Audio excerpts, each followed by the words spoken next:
Hello students, welcome to Sriram's IAS. Welcome to this very important class. Today we are going to discuss about judicial misconduct by the judges, about their impeachment, about the in-house procedure used by the Supreme Court to conduct inquiry into the judicial misconduct, and about the K Veeraswami case.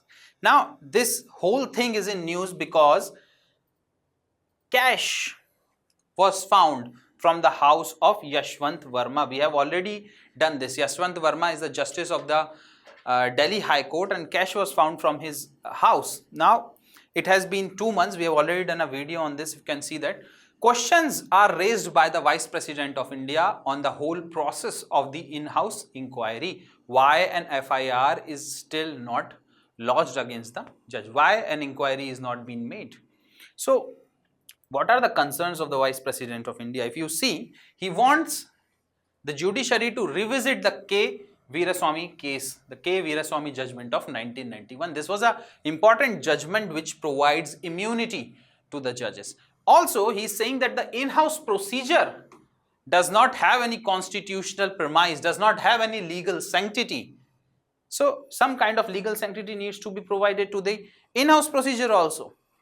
So let's begin the video and see that judges does not have the kind of immunity which is provided to the President of India and also to the governors of the state. If you see Article 361, this provides immunity from civil as well as the criminal matters to the President of India and to the governors of the state. Now, judges of the Supreme Court and High Court are not included in this immunity under Article 361. Judges of the Supreme Court and High Court, they do a very important work. They uphold the justice. They uphold the criminal justice system in the country. Several frivolous complaints can be made against them. False complaints can be made against them to intimidate them, to regulate them, to manipulate them. To get the judgment in the favor of the person can be made by the executive, it can be made by media, it can be made by any third party, by a civil society, by a private member, can be done by anybody. To keep the mind of the judges free from any kind of fear while they are deciding on the judgment, some kind of immunity is needed. Okay, and for that reason, in the K Veeraswami case, that immunity was provided. Now we are going to discuss about this case.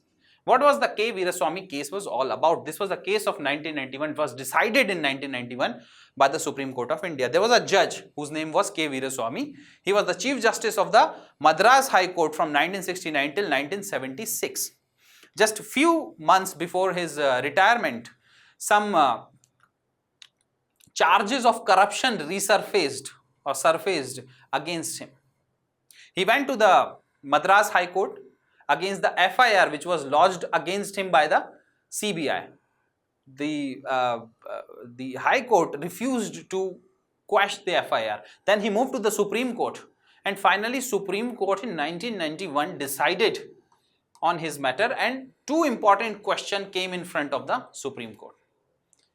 What was the question? First, whether the judges of the Supreme Court or the High Court shall be considered as public servants under the Prevention of the Corruption Act 1947 or not. This was the first question. Public servants under Prevention of the Corruption Act. Are judges of the Supreme Court and High Court shall be considered as the public servants or not? Why? Because if the judges are considered as the public servant, then some kind of sanctioning authority is needed before lodging of any kind of FIR against them. What happened in the K Veeraswamy case? A FIR was lodged against K Veeraswamy without any kind of sanctioning authority. It was directly lodged by the CBI. So, some immunity was given to the judges through this particular case. They were declared as public servant under the Prevention of the Corruption Act 1947. Since they are considered as public servant, now some kind of sanctioning authority will be there. If some authority, whether CBI or ED or police, if they have to lodge any kind of FIR against a judge of the Supreme Court or the High Court, then the Chief Justice of India needs to be consulted. only after Chief Justice of India sends his recommendation to the President of India. Then the President of India directs the authority to file a FIR or to lodge a FIR against the Judge of the Supreme Court or the High Court. So first, the consultation has to be made by the Chief Justice of India. Chief Justice of India is the sanctioning authority in this case. This is something which you must understand about the K Veeraswamy case. This is a very, very important case decided in 1991, which protects the judges of the Supreme Court and High Court. But questions are raised. Vice President is saying that we need to revisit this K Veeraswamy case. Now, moving on. What is this in-house procedure? Now, some kind of inquiry has to be made against a judge. What are the options available? If some complaint is made, you can, under Article 124, you can impeach the judge. Okay, impeachment is one thing, but impeachment is a very political process. If you see a complaint has to be made, then few member of parliament reaches the Speaker of the House or the Chairman of the Rajya Sabha, and then a committee is formed, and that committee inquires, and when the committee thinks or feels or finds out that the judge is guilty, then a motion is moved in each house of the parliament by the special majority, and then that motion reaches to the President, and President signs it and then removes the judge from his or her position. Now, it's a very political process, very lengthy and a very complex process. After independence, not even a single judge got impeached, but there have been several cases of judicial misconduct, and for that reason Judiciary has evolved its own in-house procedure, that if any kind of complaint is made against the misconduct or the judicial misconduct against the judges, then they are going to solve the matter by themselves. What happens in this non-political in-house inquiry by the judges? It's a very simple kind of process. So if any complaint is made, Chief Justice of India forms a committee, a panel. Then that panel inquires into the matter, comes back to the Chief Justice of India with the findings. If Chief Justice of India thinks that the charges against the judges are not high in gravity, then the Chief Justice of India can go and talk to the particular judge to not do that thing again. But if the charges are grave in nature, usually the Chief Justice of India asks the particular judge to give, to leave the post, to resign from the post. And if the judge does not follow, if the judge does not resign from the post, then that particular file is sent to the President of India and the Prime Minister of India for the impeachment process. And that is what has been done on 8th of May by the Chief Justice of India. A file has been sent to the President and the Prime Minister of India against Justice Yashwant Verma.